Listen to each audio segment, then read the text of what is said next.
Hello, my friends, and welcome to Kurt Berglund's Baseball World. This video is part one of a multi-part series on how to play field day baseball. Kind of going through the different steps, the different things that you get with field day, as well as how to read the pitcher, batter, and team cards in this video. And then in part two, we're going to go through gameplay in detail. And then in part three, we're going to talk about different quirks and sort of my analysis of the sim. But if you don't know anything about field day, or even if you do, you might pick up some things here and help you decide whether or not it is a good fit for you to purchase. I'm putting the link to Field Day Baseball in the description to this video. I'm also going to tell you that if you like this type of video, you may want to consider channel membership, because I do a lot more of this type of thing on the member side of the channel than I do on the subscriber side of the channel. The link to channel membership is in the description for this video as well. Remember that with channel membership, you get access to members-only videos like this one. You get discounts in my secondary store, $10 off per season set, $2 off per team that you purchase, and you get a free gift from me every month in the form of something that I create, usually more than one gift, in fact. And so membership is a great value for you as well. So with no further ado, let's take a look at Field Day Baseball. If you missed or don't know anything about field, if you missed my first look video or you don't know anything about field day at all, this is what you get with the instructions. I'm going to very quickly show you this, and then we're going to dive into the gameplay. Here's your cover page. The first page, if you're familiar with Fall Classic and Play Ball, pretty much the same strategy. You're taken through the batter card roll by roll. 2D6s drive field day baseball, so it's a little different than Fall Classic and Play Ball, but your 2D6 options go from 11 to 66. There's defensive ratings at the bottom of the batter card, and the first page of the instructions kind of take you through what each roll might lead you to. Page 2 takes you through the pitcher card and everything that you need to know about that, how that works, and pitcher ratings. I'm going to talk about your options for how to set up your pitchers in just a minute. Page 3 is all about the defense, the ratings, how to make an error, how to check for range, and all that good stuff, throwing arms as well. Runner advancement is the next page. Both base stealing and the different ratings that you get as a base runner for base runner advancement on hits and outs. Next come the hit and run and bunting page, and finally sort of a catch-all page to wrap things up. So you're only talking about 5 pages of actual instructions for the game. There's not a lot of white space here, but you got 5 pages of text to go through, and you are rolling the game pretty quick, and certainly a smaller instruction. And again, not a lot of white space, but not many pages to get going. All right, then there is a page that introduces you to the fast action cards. We're going to go over those in a future video. And finally, your charts. We will look at these in more detail as we go. But basically, you're going to be consulting defensive charts on your rolls of 51, 52, or 53 most commonly. You get a page of bunting and hit and run. Your offensive strategies charts go on one page. There's a few different ways to do a sacrifice bunt. We'll look at those. Then your base runner advancement, your throwing arms, your outfield arms, your infield arms, and how you move up a base or don't. These are your runner. This is your runner advancement page for groundouts and for flyouts, and a more specific error chart on your rolls of 52s. You have also rare plays, odd plays on 54, on rolls of 54, and that's it. So not many pages of charts either. The last thing that I want to call your attention to is that this sim does offer a way to do cross-era adjustments. Now, it's not normalization really, but it is a way to try and make teams from different eras competitive with each other and try and create a common playing field. And here are the adjustments here's the instructions, and then here's the adjustments that you would use to create that common playing field, if you will. Now, starting your before you start your game with your teams, one of the things that you'll want to have is your team sheet. Every team has one. It comes with your season set that you purchase. Or in Field Day, you can also order great team sets. There's one that goes from 61 through 79 and another one for the 80s. And I think there's one for the 90s, but I can't remember off the top of my head.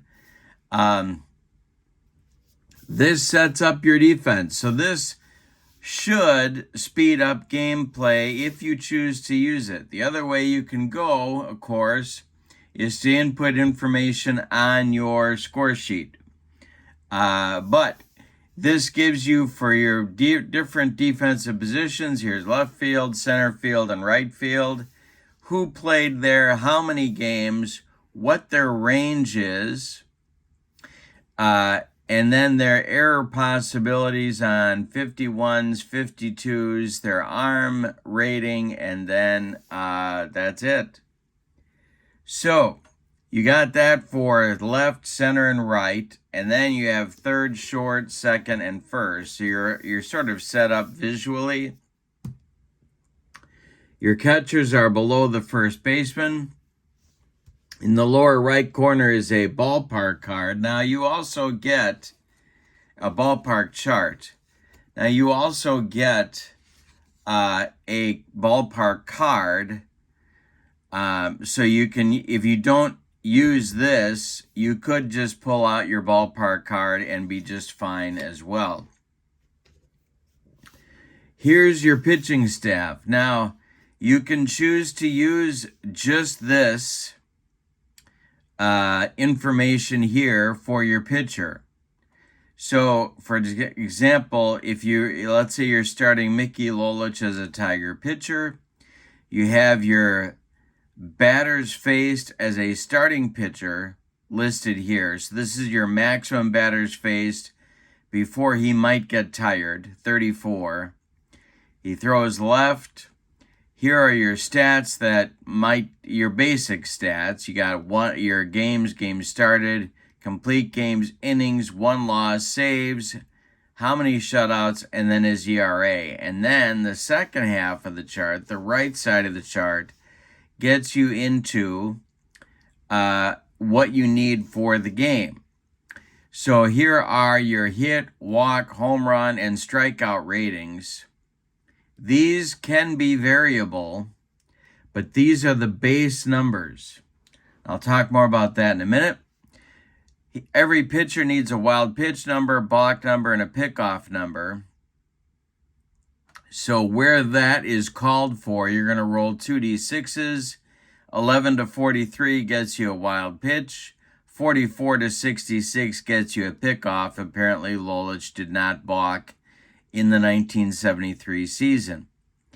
Then there is what a super advanced, I guess, really, way of looking at each of these categories, your hit, your walk, your home run, and strikeout numbers. They can change, and these can be variable. So this would be a way to do that. We're going to look at that in a future video as well. Here's his fielding rating, and here is, for each pitcher, the maximum number of batters faced they can take on RP as a relief pitcher, BFRP and BFSP starting pitcher, and here's the relief pitcher number.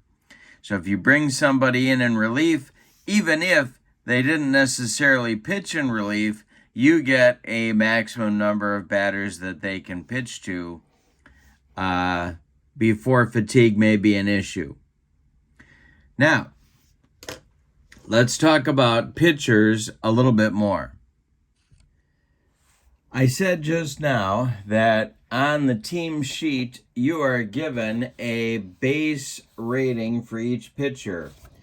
In field day baseball, the pitcher is able to influence 4 different categories of play: the hit, the walk, the home run, and the strikeout. So there's 4 different areas that the pitcher may impact in this sim.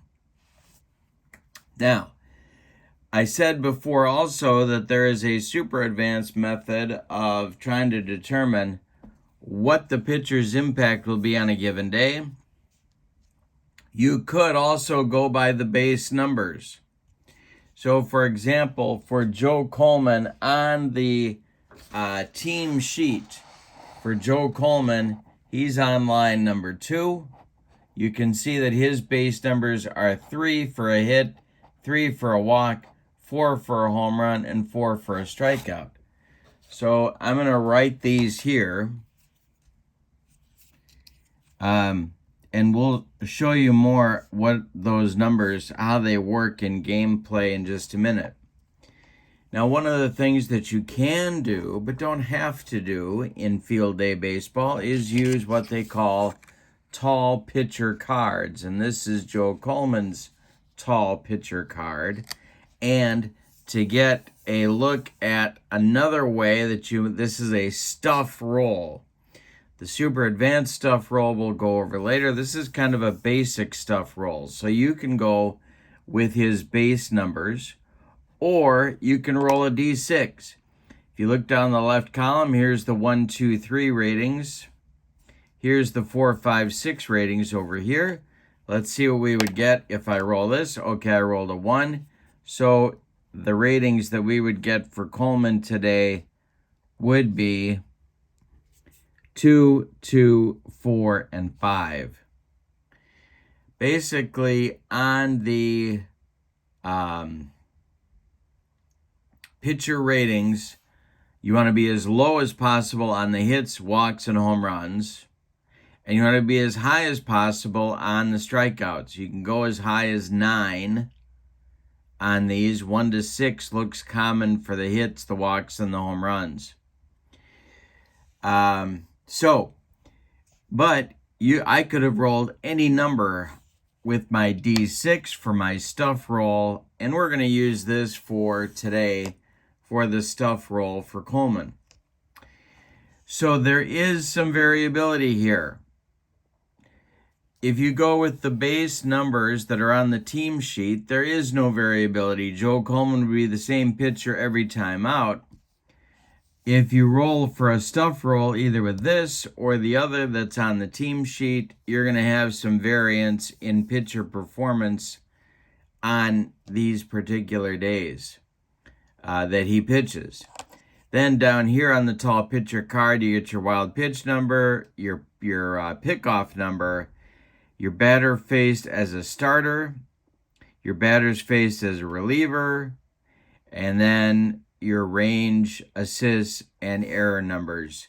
Here are his stats, and this is really all you would need a pitcher card for.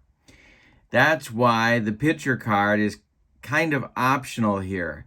I use the pitcher cards, but you don't have to. You could go off the team sheet and be just fine. You don't have to use this way of determining stuff. And there's one more bonus on the pitcher card, and that is that if you choose to use it, but you don't want to input all of the defensive ratings that you need for your defensive lineup is on the pitcher card. So you have the normal starting lineup here. Then you have your bench players for the outfield and your bench players for the infield. So it could, using this card, could save you the work of having to input all of the defensive ratings onto your score sheet. Now, of course, if you use the team sheet, as I showed you, all the defensive ratings are on this page as well. So again, using the tall pitcher card is an option because your information could be here, or it could be on the tall pitcher card, or you could take the time and input the defensive ratings that you need onto your score sheet. All right, while we are talking about score sheets, let's take a look at the Field Day Baseball score sheet. You got your basic inning by inning and then your line score here, your totals. If you need to turn these into inning 13, 14, and 15, you got room for it there, which I appreciate. Player names. Room for subs, nice big box. You can put the defensive ratings to the right, so that would save you using either the team sheet or the tall pitcher card if you wanted to work that way. 15 innings, boy, do I appreciate that. Then you get your pitchers. Now, there's only room for 5 pitchers, but there's room for ratings here. So again, you can avoid the use of the team sheet or the tall pitcher cards. And then there's room for stats to the right, how that pitcher did on that day. Space is not wasted over here on player totals. You can figure that out in some other spot. And then the same for the home team. So this is the official Field Day Baseball sheet. The key thing here is that there is room for defensive ratings if you want to work off of your score sheet to manage your game. Now let's talk logistics. If you buy a PDF, this is what your sheet will look like. The team I have before you is the 1974 Oakland Athletics. You get 8 cards maximum per page. And we're going to, again, break down what each batter card does and how it works in just a few minutes. So we have 2 pages for the 74As, 3 pages for the 74As. Notice these are all position players. And we are down to, for Tim Hosley, we are down to 11 games played and 10 plate appearances. So you're getting everybody. Rich McKinney, 5 games, 7 plate appearances. And then, of course, Hurricane Herb had 92 games and no plate appearances, but he's got a card here as well. Then we get something that's very interesting, and that is that on the American League teams, each pitcher has a hitting card as well. So we start with these here. Whether they batted or not, they get a hitting card. Then you get your ballpark card. I showed you that before, the one that for the Tigers. But this takes the place of the information on your team sheet that you might need. And then come your tall pitcher cards. Now, for the tall pitcher cards, as you can see here, you get 6 cards per sheet. The A's only used 11 pitchers in 1974, so that's 2 sheets is all you need. And that's how the pitcher cards work. Now, if you buy the cards from the website, the ASG Games website, and I'm going to put the link for that in the description for this video. If you buy the cards, you don't necessarily get the tall pitcher cards. They are an additional purchase. The website will tell you they are an additional purchase. But if you buy the cards, you get a PDF. And in that PDF are your tall pitcher cards. So if you want to buy the batter cards and the team sheets, then, and you buy those printed, they're shipped to you, but then you get a link to the PDF, or you download the PDF, and the PDF allows you to print the tall pitcher cards if that's what you want to do, or you can buy the tall pitcher cards printed if you would rather do that. So you're not obligated to buy or even use the tall pitcher cards if you don't want. Prices range here for field day baseball from just under $50 to, I think, close to $80 for the sets that are more card. The more recent season sets would have more printed cards. So you can plan this out. The 74As didn't use very many players in the course of their season. They have 7 printed sheets to print the whole team. 8 or 9, sometimes 10, seems more common when you're in the era of the 1970s. And I would assume that when you get closer to the present day, the size of your teams is going to expand. Therefore, you'll be printing more sheets. But if you're in the 70s, somewhere between 7 and probably 10 or 11 pages per team are what you would need to print if you buy the PDF, just so you can think about your budgeting and whether the PDF is a better bargain for you or the printed cards. We have spent so much time looking at the pitcher side of field day that the batters are having their self-esteem a little bit damaged. So we're going to take a look at the batter cards. Basic organization of the card. Running rating is in the upper left corner. Which way the batter hits is in the upper right corner. The pitcher, first of all, your hits and your basic outs go from 11 through 26. Then you come into a spot where, starting with number 31 and going through 65, well, actually 31 to 46, and then 55 to 65, the pitcher can impact play. If you see an S here or a D, that calls into play the pitcher's hit rating, and you need that to resolve the outcome. If you see a BB, that involves the pitcher's walk rating, and that is needed to resolve the play. And then here you have the pitcher home run rating for 55, and then strikeout ratings running from 56 through 65 needed to resolve the play.